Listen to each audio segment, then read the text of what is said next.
사랑하는 성도 여러분, 안녕하셨습니까? 지난 한 주일 동안에도 주님의 은혜 가운데 편안하고 또 건강한 하루가 한 주일이 되셨는지 궁금합니다. 오늘도 우리에게 하나님의 말씀을 가지고 또 함께 은혜를 얻는 시간이 되어서 참으로 감사합니다.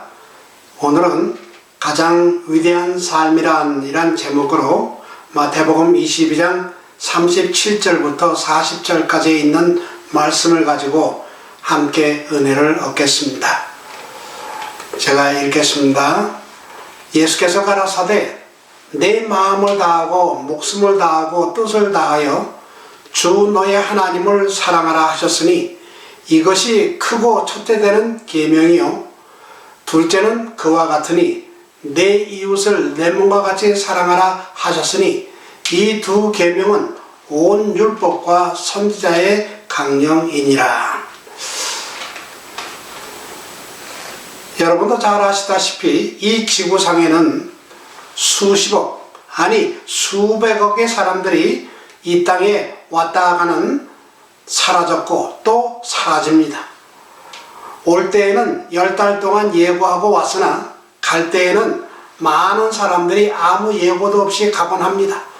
그래서 시편 기자는 시편 103편 15절에서 인생은 그날이 풀과 같으며 그 영화가 들의 꽃과 같도다 라고 하였고, 또 사도 야고보는 야고보서 4장 14절에서 너의 생명이 무엇이냐 너희는 잠깐 보이다가 없어지는 안개니라고 하지 않았습니까?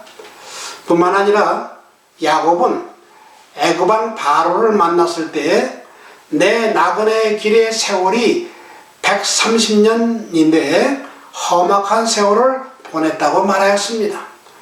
그런데 이런 이슬과 같은 혹은 나그네 생애를 어떻게 보내느냐 하는 것은 아주 중요한 문제입니다. 내 사전에는 불가능이란 말이 없다고 말한 세기의 영웅 나폴레옹도 유럽의 천지를 짓밟고 주위에 있는 여러 강국을 호령했지만 워터로 전쟁에서 참패한 후 대서양의 작은 섬 센트 헬레나에 유배당하고 말았습니다. 얼마 후 자기의 몸이 점차 쇠약해져서 불가능이 없다고 생각했던 그는 비로소 인간의 무상함을 깨닫고 과거를 깊이 후회했다는 일화가 있습니다. 후회라는 말은 현재도 아니고 미래도 아니고 이미 지나간 과거를 말하고 있습니다. 이 땅에 가장 위대한 삶을 한 자가 누군가 묻는다면 그는 영웅이나 호걸이나 미인이 아니라 후회 없이 살아간 사람이라 할 수 있습니다. 즉 가장 위대한 삶이란 후회 없이 산 삶이 아닐까요? 자살로 막을 내린 히틀러, 시저, 폼페이우스, 또 자기 목숨을 자기 손으로 끊은 안토니우스, 이들은 모두가 한때 영웅들이었지만 말년에는 한결같이 삶을 후회하면서 숨을 거둔 사람들입니다. 갈라디아 6장 9절에는 스스로 자기를 속이지 말라. 하나님은 만물의 여김을 받지 아니하시나니 사람이 무엇으로 심든지 그대로 거두리라 라고 하였습니다. 예수 그리스도의 위대한 정신을 받은 다미엔 신부는 우리 한국인들에게도 널리 알려진 벨기에 출신 캐톨릭 신부입니다. 어려서 수도원에 들어간 그의 소원은 하와이 군도에서 선교 활동을 하는 것이었습니다. 하와이에서 신부로 서품된 그는 호놀룰루 주교 마이그레이트에게 요청하여서 나병 환자들이 200여 명 격리되어 살고 있는 몰로카이 섬으로 가게 되었습니다.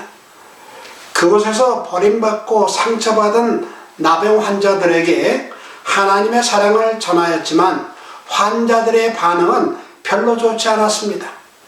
그때 한 나병 환자가 찾아와서 그에게 말하기를, 우리는 나병 환자고 당신은 건강한 사람이니까 서로 생각하는 바가 달라서 안 됩니다 라고 말하였습니다.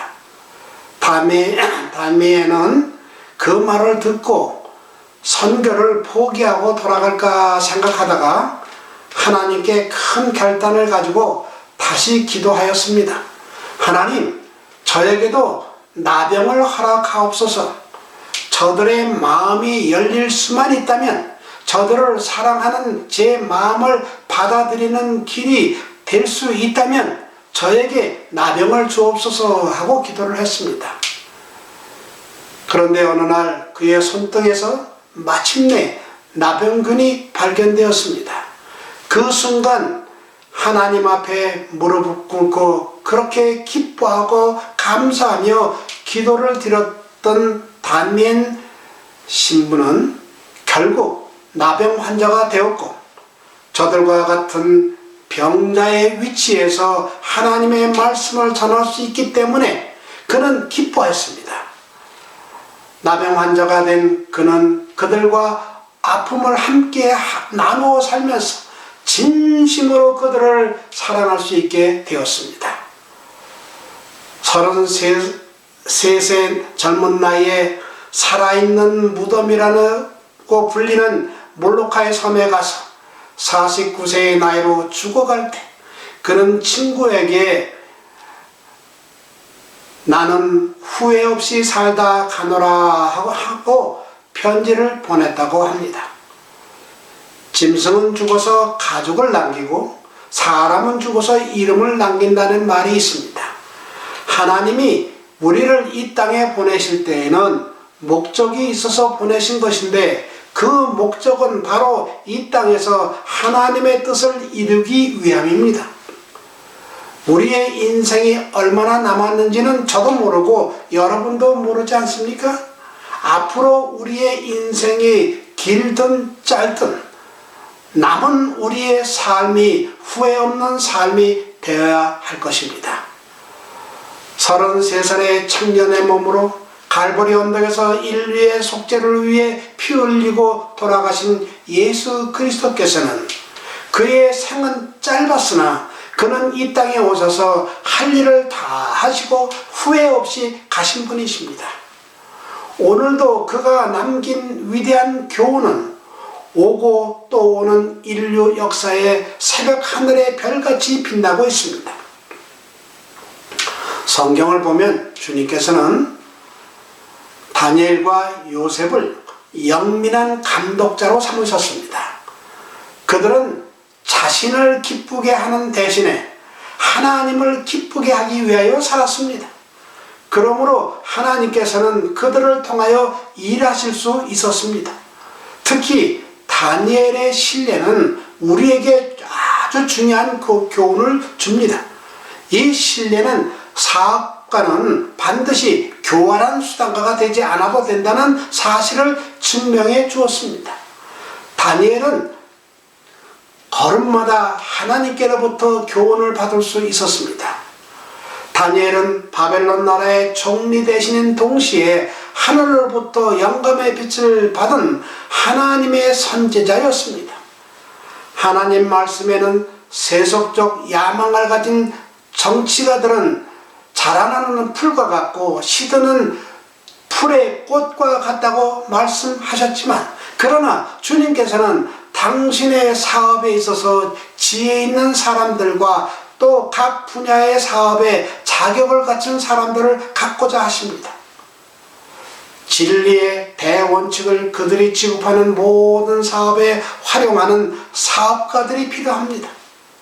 지혜롭고 능률적인 일꾼이 되기 위하여 그들의 기회를 활용해야 할 사람이 있다면 그들은 바로 이 세상에서 하나님 나라를 건설하는 데 저희의 재능을 사용하고 있는 사람들입니다. 다니엘에 대하여 우리가 알고 있는 것은 그의 모든 업무 처리 상태를 엄격하게 조사해 봤지만 단 하나의 흠이나 실책도 발견하지 않았다는 점입니다. 그는 모든 사업가들이 어떤 사람이 되어야 할지를 보여주는 하나의 표본이 되었습니다. 그의 역사는 두뇌, 뼈, 근육, 마음 그리고 생명을 하나님의 사업에 바치는 사람이 어떤 일을 이룰 수 있는지를 보여주었습니다. 그런데 오늘날의 세상은 자아방종에 빠져 있습니다. 육신의 정욕과 안목의 정욕과 이생의 자랑이 많은 사람들을 지배하고 있습니다. 그러나 그리스도를 따르는 사람들은 고상한 부르심을 받고 있습니다. 너희는 저희 중에서 나와서 따로 있고 부정한 것을 만지지 말라고 하나님의 말씀의 빛에 의하면 세속적인 만족과 죄악적 습관을 완전히 내어버리지 않으면 성화가 진실된 것이 될 수 없다는 우리의 주장이 정당함이 입증됩니다. 저희 중에서 나와서 따로 있고 부정한 것을 만지지 말라는 조건에 응하는 사람들에게 하나님께서는 내가 너희를 영접하여 너희에게 아버지가 되고 너희는 내게 자녀가 되리라고 약속하셨습니다. 하나님께 속한 일에 풍부하고 풍성한 경험을 가지는 것은 모든 그리스도인의 특권이요 또 의무입니다. 예수께서는 나는 세상의 빛이니 나를 따르는 자는 어두움에 다니지 아니하고 생명의 빛을 얻으리라고 말씀하셨습니다. 또한 의인의 길은 돋는 햇볕 같아서 점점 빛나서 원만한 광명에 이르게 한다고 말씀하고 있습니다.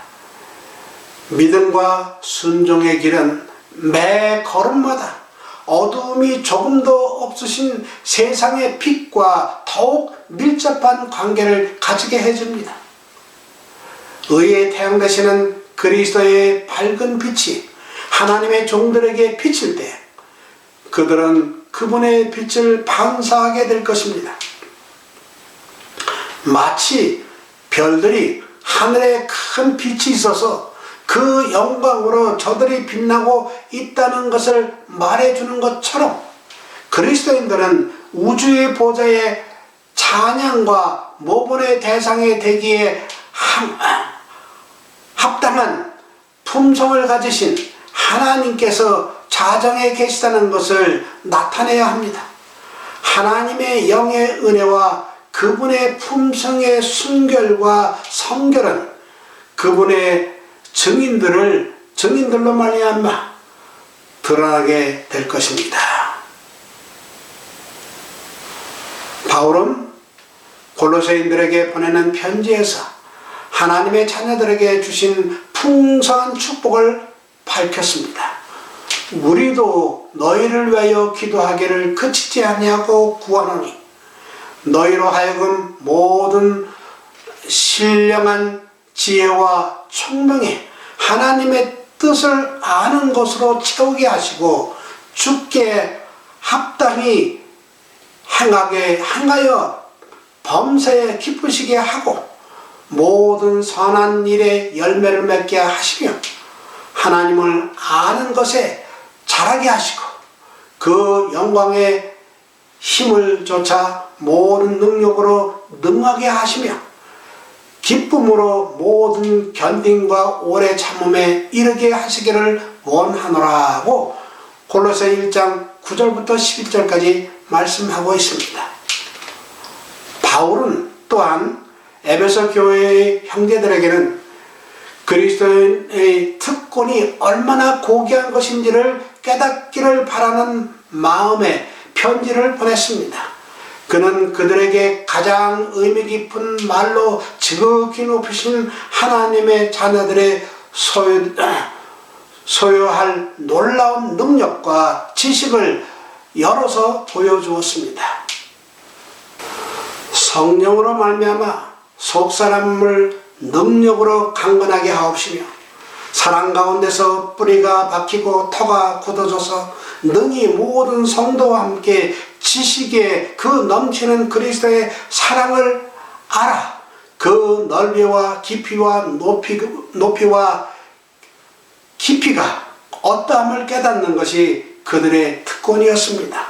그리고 하나님의 모든 충만하신 것으로 너에게 하시기를 구하노라 하고 기도하므로 그 사도의 간구는 절정에 이르게 됩니다.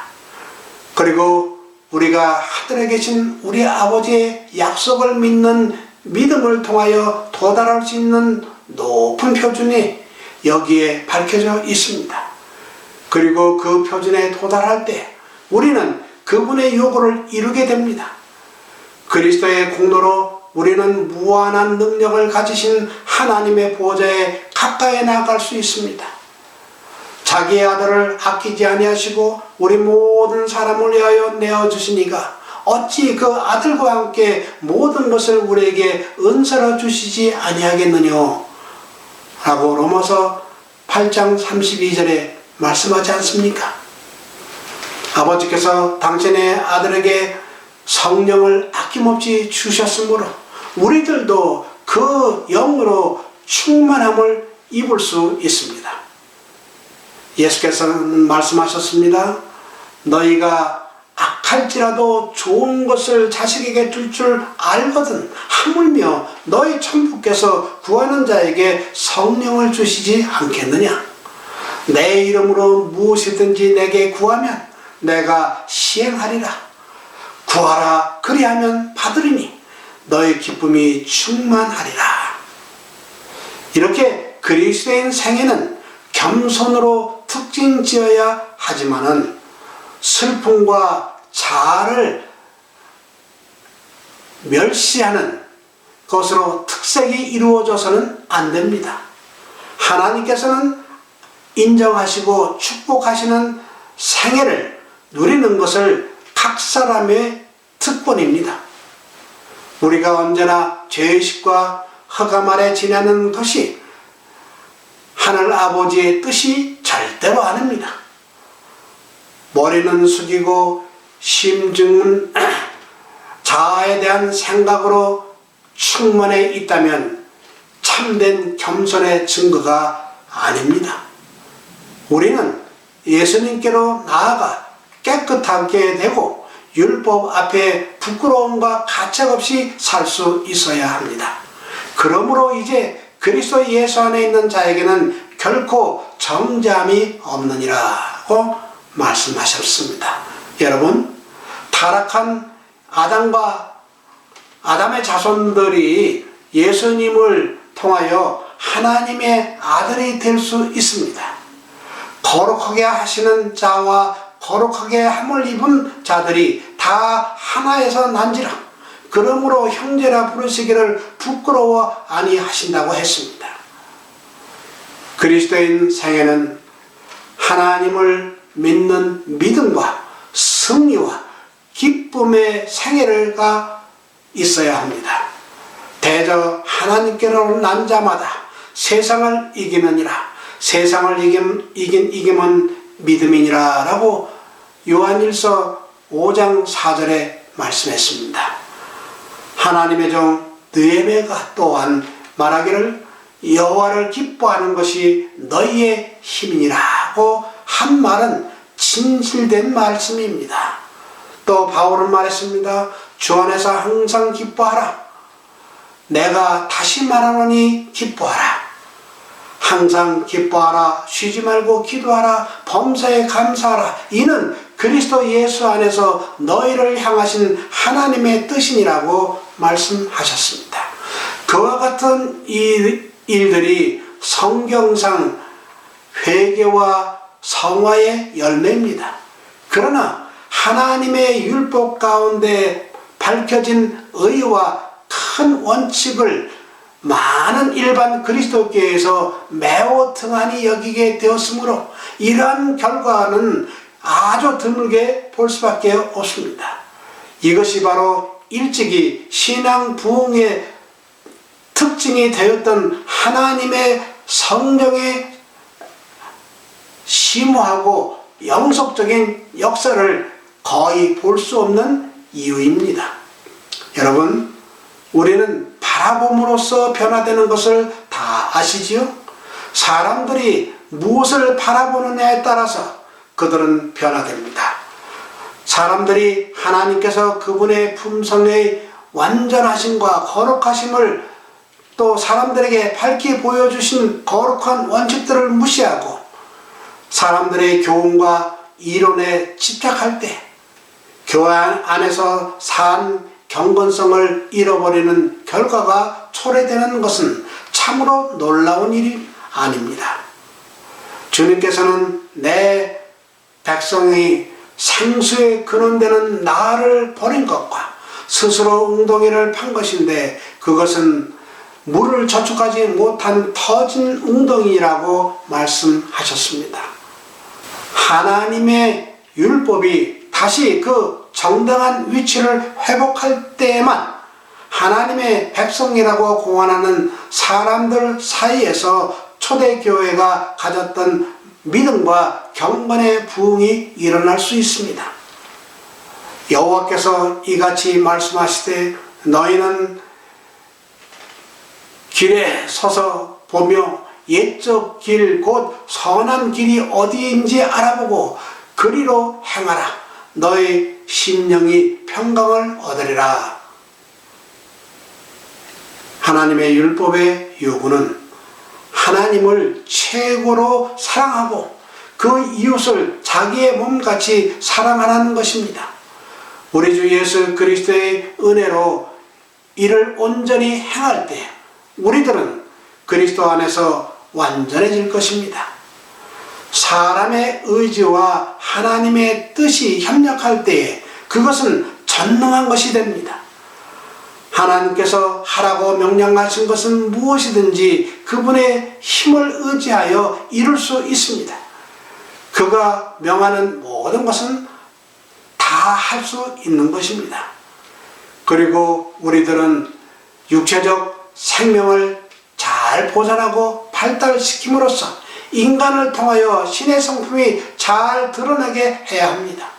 누구나 다 자기들의 신체 조직과 그것의 활동을 지배하는 법칙을 잘 알고 있어야 합니다. 자기의 육체에 대한 법칙을 고의로 배우려 하지 않고 그 법칙을 범하는 자들은 하나님께 죄를 짓는 것입니다. 누구든지 자기 자신의 생명과 건강을 가장 양호한 상태로 보존해야 합니다. 너희 몸은 너희가 하나님의 인께로부터 받은 바 너희 가운데 계신 성령의 전인 줄을 알지 못하느냐. 너희는 너희 것이 아니라 값으로 산 것이 되었으니 그런즉 너희 몸으로 하나님께 영광을 돌리라.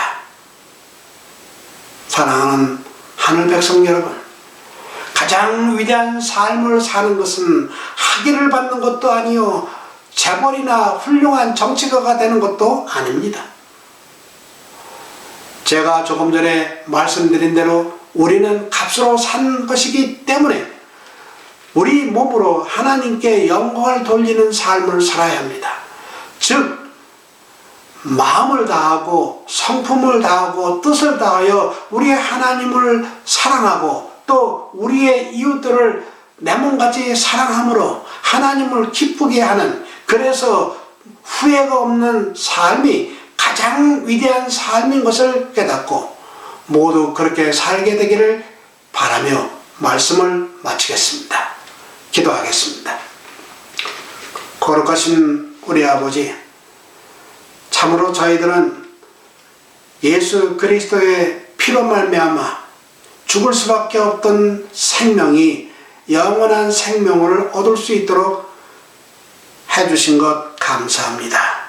이제 그 영원한 삶을 살 때 하나님을 기쁘게 할 뿐만 아니라 또 이웃들을 사랑해서 우리로 하여금 신령한 사람들이 되고 후회 없는 삶을 사는 그러한 사람들이 되어서 우리가 하나님께 영광을 돌릴 수 있도록 축복해 주시옵기를 저를 사랑하신 예수님의 이름으로 간절히 기도하옵나이다. 아멘.